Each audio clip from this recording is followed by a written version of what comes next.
Hello friends, good morning all of you. कैसे हैं आप सभी? उम्मीद करती हूँ कि आप सभी अपने घर पर अच्छे होंगे और अच्छे से अपनी पढ़ाई कर रहे होंगे। मैं doctor Poonam Gupta education library के इस यूट्यूब चैनल पर आप सभी का स्वागत करती हूँ। चलिए आज का हमारा सेशन स्टार्ट करते हैं। हम कम्युनिकेशन के बारे में पढ़ रहे थे।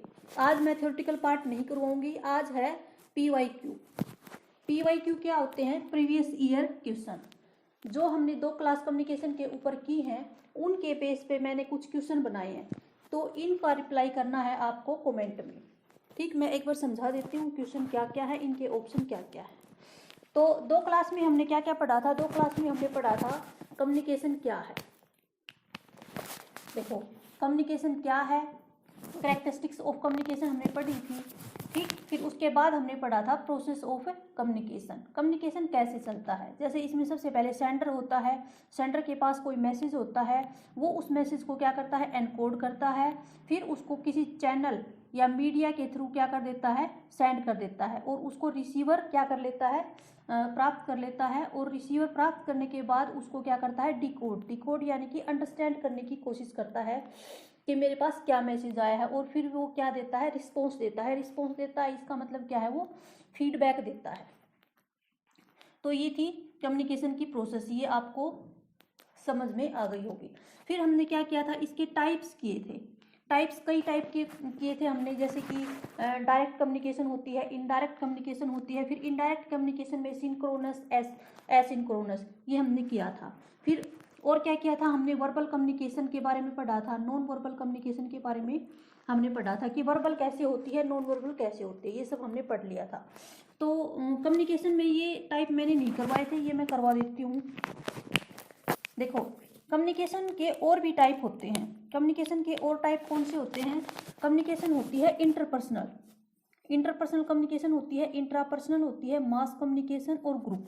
देखो, इंटरपर्सनल जो कम्युनिकेशन होती है वो जनरली बिटवीन 2 पर्सन, 2 व्यक्तियों के बीच में होती है जनरली, और कई बार इसमें क्या होते हैं? 2 से ज़्यादा भी हो सकते हैं। ठीक, तो ये होती है इंटरपर्सनल। इंट्रापर्सनल कम्युनिकेशन क्या होती है? Self communication. जब हम खुद से ही बातें कर रहे होते हैं, कई बार हम बैठे बैठे अपने आप में सोचते रहते हैं कि मुझे नेट की तैयारी कैसे करनी है, 10 यूनिट है फर्स्ट पेपर की, सेकंड पेपर की क्या क्या यूनिट है।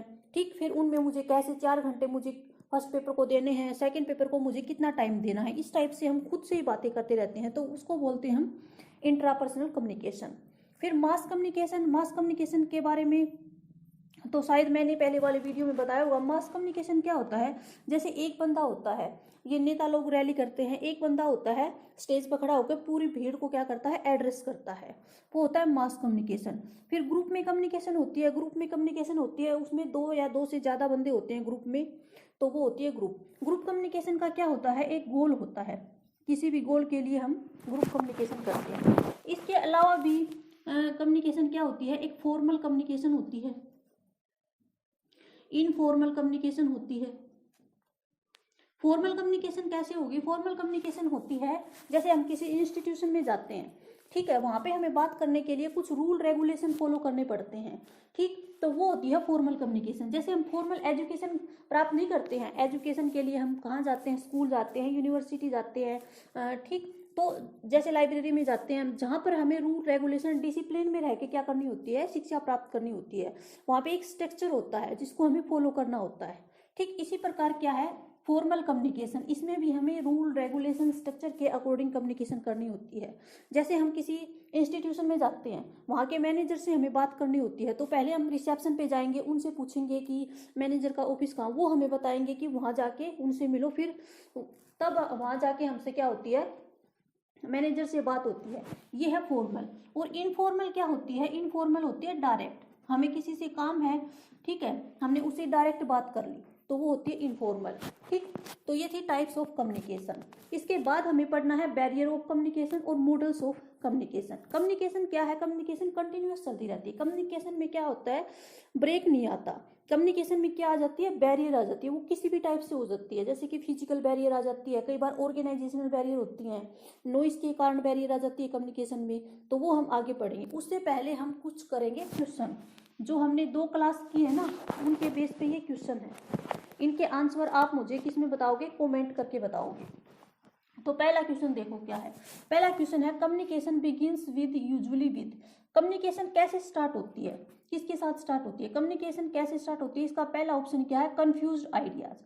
क्या जब हम किसी से कम्युनिकेशन स्टार्ट करते हैं तो हमारे दिमाग में क्या होते हैं, कंफ्यूज आइडियाज होते हैं। ठीक, फिर इसके बाद क्या है, सिमेंटिक नॉइस होती है। एप्रीहेंशन, एप्रीहेंशन क्या होती है, आशंका।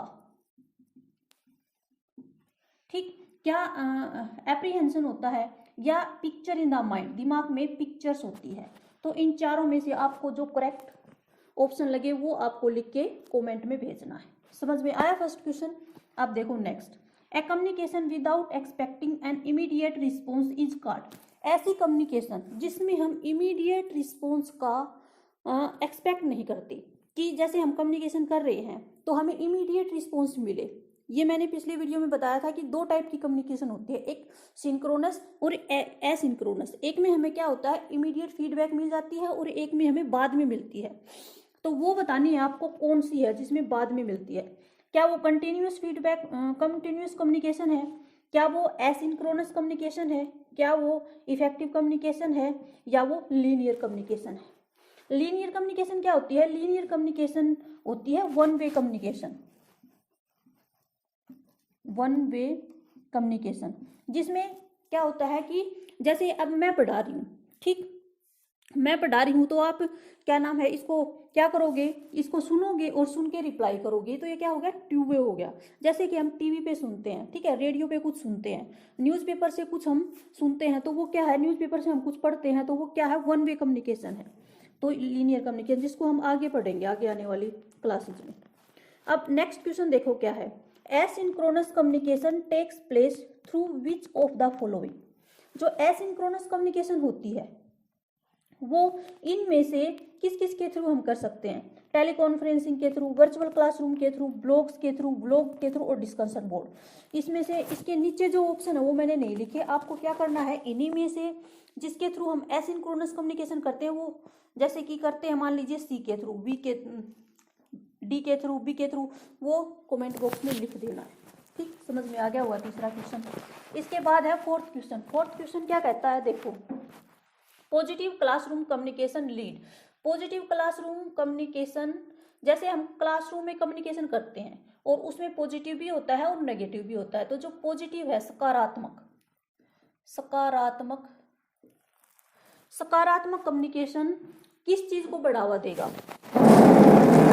सकारात्मक कम्युनिकेशन किस चीज को बढ़ावा देगा, कोएर्शन को बढ़ावा देगा, सबमिशन को बढ़ावा देगा, कन्फ्रोंटेशन को बढ़ावा देगा, या पर्सुएशन को बढ़ावा देगा। कोएर्शन क्या होता है, कोएर्शन होता है फोर्स करना। सबमिशन क्या होता है, समर्पण कर देना। और कन्फ्रोंटेशन क्या होता है, डिबेट। और पर्सुएशन क्या होता है, कन्विंस करना। तो इसमें से आपको एक सिलेक्ट करना है कि positive classroom leads to, positive classroom communication किस चीज को बढ़ावा देता है, लीड्स करता है। ठीक, फिर देखो नेक्स्ट क्वेश्चन। नेक्स्ट क्वेश्चन क्या कहते हैं, when communication for educational purpose takes place the sequence of the element. जब कम्युनिकेशन किस पर्पज के लिए होता है, एजुकेशन के पर्पज के लिए होता है, तो सीक्वेंस क्या होगा, कैसे चलेगी कम्युनिकेशन, उसको आपको क्या करना है, सीक्वेंस में लगाना है। देखो, सोर्स, एनकोड, मैसेज, डिकोड और फीडबैक, जो हमने प्रोसेस ऑफ कम्युनिकेशन किया था वही है, उसको क्या करना है, सीक्वेंस में लगाना है। विच of the following constitute the para language. Para language क्या होती है, मैंने अच्छे से तुम्हें बताया था। विच of the following constitute the para language, para language में किस किस चीज को इंक्लूड करोगे, पिच ऑफ द वॉइस को इंक्लूड करोगे, ये क्या है, इंटरनल नॉइस को इंक्लूड करोगे, एक्सटर्नल नॉइस को इंक्लूड करोगे, use of the pose, volume of the speech. इनमें से किस किस ऑप्शन को हम किस में इंक्लूड करेंगे, पैरा लैंग्वेज में इंक्लूड करेंगे। ठीक, अब देखो नेक्स्ट क्वेश्चन क्या कहता है, kinesics, proxemics and paralanguage are part of which communication. Kinesics, proxemics and paralanguage कौन से टाइप का क्या है, पार्ट है। क्या ये वर्बल है, या नॉन वर्बल है, या ग्रुप कम्युनिकेशन है, या मास कम्युनिकेशन है, कौन सी कम्युनिकेशन का पार्ट है, ये बताना है। अब देखो एजर्सन ओरिजिनिंग का क्वेश्चन है नेक्स्ट। एजर्सन क्या दे रखा है, एजर्सन दे रखा है understanding is an essence of communication. जो अंडरस्टैंडिंग है वो कम्युनिकेशन में क्या है, कंपल्सरी है, जरूरी है। अब इसका रीजन क्या दे रखा है, communication is incomplete unless the receiver has understand the message properly. Communication जब तक इनकम्प्लीट है यानी कि कंप्लीट नहीं होती जब तक जो रिसीवर होता है वो मैसेज को अंडरस्टैंड नहीं कर लेता। ठीक, ऊपर एजर्सन है नीचे रीजनिंग है, नीचे क्या है, ऊपर एजर्सन है नीचे रीजन है और इसके 4 ऑप्शन है। ऑप्शन क्या है, A is correct but R is incorrect. फिर क्या देखो,